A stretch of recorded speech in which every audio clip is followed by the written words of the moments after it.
Hello વિદ્યાર્થી મિત્રો, આજના વિડીયો લેક્ચરમાં આપણે ઓડિટિંગ વિષયને લગતો એક MCQ જોશું. હિસાબોમાં ગોલમાલ કરવાની કઈ રીત દ્વારા નફો ઓછો બતાવી શકાય? ઓપ્શન એ, શરૂઆતના સ્ટોકની કિંમત ઓછી આંકવી કે આખર સ્ટોકની કિંમત વધુ ગણવી. ઓપ્શન બી, ખોટી ખરીદી બતાવીને. ઓપ્શન સી, મળેલ આવક વધુ બતાવીને. ઓપ્શન ડી, મિલકતોનો ઘસારો ઓછો ગણીને. કોઈપણ ધંધાકીય એકમ હોય, ઘણીવાર ઓછો ટેક્સ ભરવો હોય કે ભાઈ ડિવિડન્ડ ઓછું આપવું હોય, તો એવા સંજોગોમાં નફો ઓછો બતાવવા માંગતી હોય, તો એવા સંજોગોમાં એ શું કરે? તો આપણે જાણીએ છીએ એમ નફો કઈ રીતે આપણે શોધતા હોઈએ છીએ. વેપાર નફા નુકસાન ખાતું હોય એમાં આપણે આવકો માઇનસ ખર્ચા કરીએ ત્યારે આપણે નફો મળતો હોય છે. તો આપણે નફો ઓછો બતાવવો હોય ત્યારે શું કરવું પડે? તો આપણે ખર્ચ વધુ બતાવીએ અને આવકો ઓછી બતાવીએ.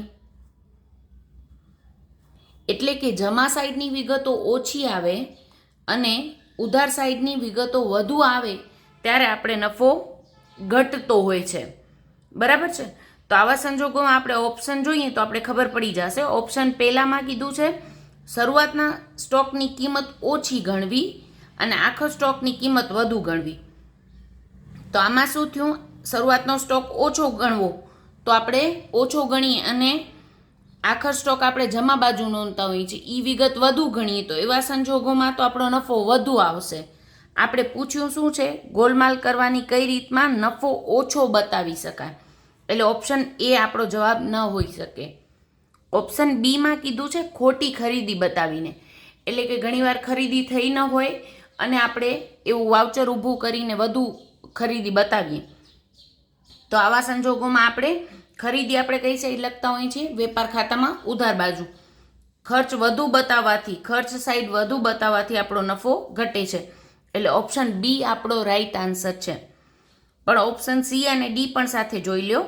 મળેલ આવક વધુ બતાવીને એમાં એમ કીધું હતું, તો આવક વધુ બતાવીએ તો નફો વધુ આવે, એટલે આ ઓપ્શન પણ નહોતો જ.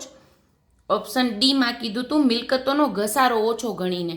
ઘસારો આપણે કઈ સાઈડ નોંધતા હોય છે? ઉધાર બાજુ. જો આ સાઈડ ખર્ચ ઓછો લખશું તો આપણે ઓછા બાદ થશે એટલે નફો વધુ આવશે. એટલે એવા સંજોગોમાં ઘસારો ઓછો બતાવશું તો પણ નફો વધુ આવશે. એટલે ખોટી ખરીદી બતાવીને આપણે નફો ઓછો બતાવી શકશું. ઘણીવાર એવું થતું હોય છે કે ખરીદી થઈ હોય એના કરતાં ઓછી રકમની, એટલે કે ₹1,00,000ની ખરીદી કરી હોય એના કરતાં વધુ રકમની બતાવવામાં આવે, એટલે કે 1,50,000ની ખરીદી બતાવવામાં આવે અને વેચાણ થયું હોય એના કરતાં ઓછું બતાવવામાં આવે. એટલે કે જમા સાઈડ ઓછું કરવામાં આવે અને ઉધાર સાઈડ વધુ રકમ લખવામાં આવે. તો આવા સંજોગોમાં આપણે નફો ઓછો દર્શાવી શકીએ છીએ.